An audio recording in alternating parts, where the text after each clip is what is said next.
Gost rally or Gost recession. After more than a month and a half of lateralization, the US S&P 500 stock market this week breaks the delay and reaches 4,200, closely followed by the European and Japanese markets, the latter driven by the excellent earnings released last week which beat the 10% estimates. The Hang Seng Index continues to lateralize with small movements given by indecision on Chinese macroeconomic data. What led up to this rally and why could this be a ghost rally? Many justify this rally as a consequence of the U.S. debt ceiling deal expected to be sealed in the next few days, averting a U.S. default. But let's face it, does it look like the market was pricing in a default? Much more likely that this rally is due to the sudden rebound in U.S. GDP estimates, which until last week were estimated at just under 2% and instead this week are estimated at 2.9%.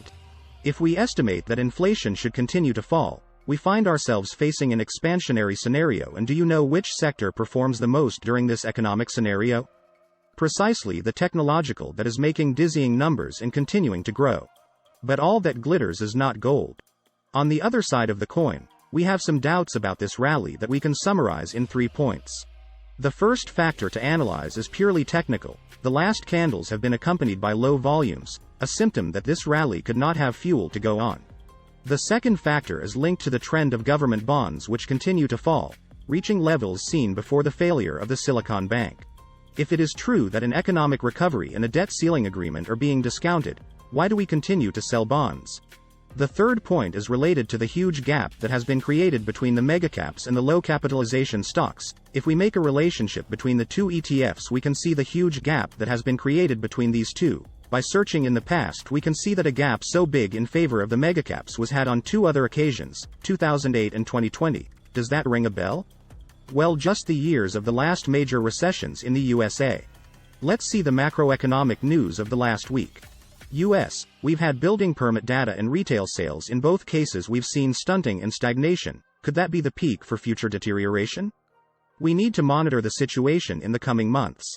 Japan. The most important data of the week comes from Japan, where we had an unexpected increase in GDP which brought the Nikkei to new annual highs. Inflation, however, begins to increase, reaching 3.4. This could lead the BOJ to review the interest rate policy zero adopted in recent years.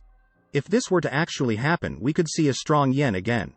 Inflation in Europe remains stable at 7%, levels still too high to assume breaks or cuts in the ECB. The reversal we have seen on the euro in these days could only be technical. From a macroeconomic point of view, it is difficult to hypothesize steps backwards by the European Central Bank. Next week, with the inflation data in the UK, we can have more confirmation on the inflationary state in the old continent.